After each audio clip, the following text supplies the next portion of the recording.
Education is the passport to the future, for tomorrow belongs to those who prepare for it today.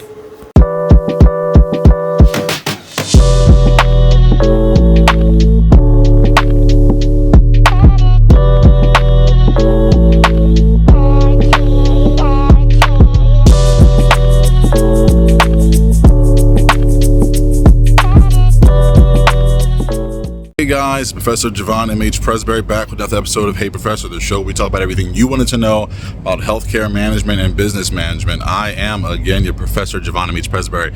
That's a little redundant, but that's not the point. We're going to have some really good videos for you today. So today's video is about leapfrogging. What is it and does it work?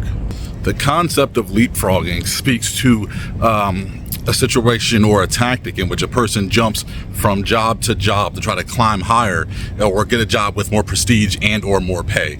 Now, I am going to tell you it does work, but you have to be careful because the truth is, and I covered this in my other video, you should ideally stay at a job long enough for it to make sense on your resume. The ultimate truth is, as someone that interviews and has interviewed and even interviews for positions myself on a regular basis, the truth is, as long as you can really explain or speak to whatever situation is on your resume, you'll probably be fine.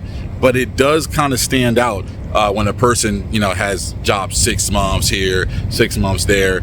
I think a year, maybe a year and a couple months at minimum, is good to really explain on your resume that you mastered everything in that realm and you wanted to move on. But let's get back to what the topic of the video is about, which is leapfrogging.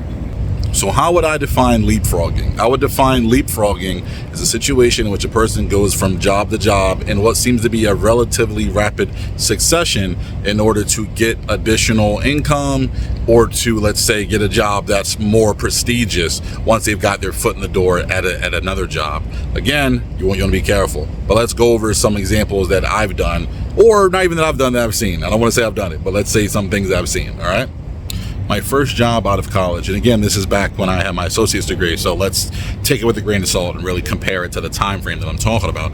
My first job out of college with my associate's degree, I think was paying, $17 an hour. Now that was back in the day, so we're talking back in 2011. $17 an hour. We're talking South Jersey, so we're not talking like New York money, which probably would have been more compared for the cost of living, or like LA or something like that. After that, I leapfrogged to a position from 17 to 19. Shortly after that, I went from 19 to 22, I believe it was. Then from 22 to 25, and ultimately from 25 to $34 an hour. And they were all in relatively rapid succession. I want to say across all those jobs that I mentioned, I want to say about a little under 3 years, maybe 2.5 to 3 years. So you're talking about going from making, before the $17 an hour job, I was making $13 an hour. So from $13 an hour to $34 an hour, and then ultimately 36, but $34 an hour in about 2.5 years. That's not bad. It can, like I said, it can look really funny on your resume, but if you make sure that your moves are careful, it can be done in a way that makes sense. Now let's talk about prestige. Prestige and pay are obviously not the same thing. Prestige is a sense of class or an air of, I guess I don't want to say prestige, but it's an air of classiness, it's an air of professionalism, kind of like a mastership of your craft that comes depending on what organization that you work at. Now, I did cover that in one of my other videos. Prestige does exist. Prestige and pay are not necessarily equal. So you may find that you're working at an institution with a very good name and they may not pay you a supremely large amount, but that prestige will open doors for other organizations. And I think that does matter. I have leapfrogged in my own life from relatively, unknown places to other places. Let's just say, for instance, I started out teaching at, let's say, a community college. And then from there, I went to a city college. And then from there, I went to a private university.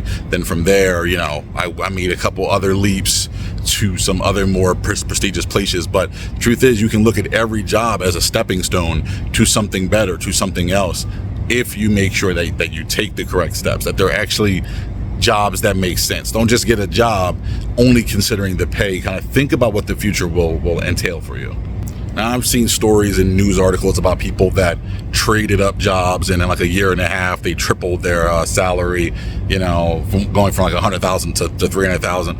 I'm not saying that's impossible. I'm not going to try to dispel those things. Honestly, I don't know anything about it.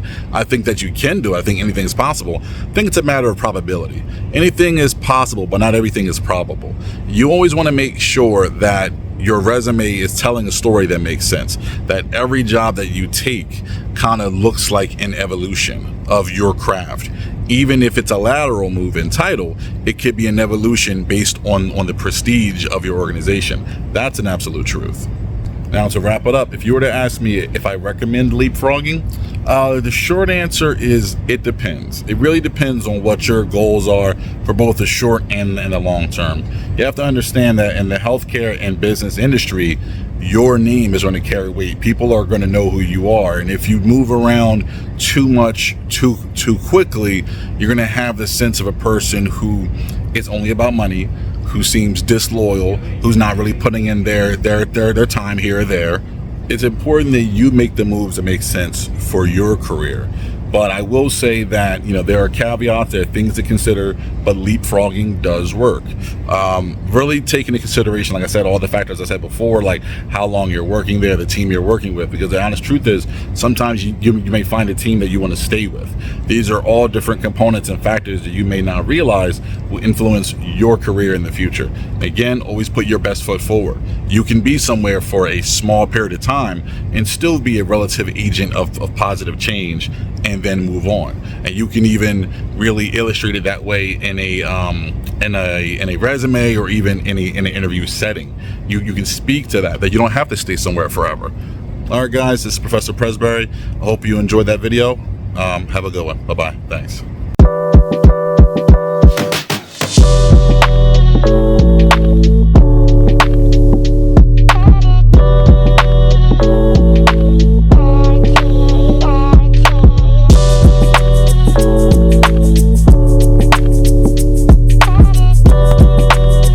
Intelligence is not enough. Intelligence plus character.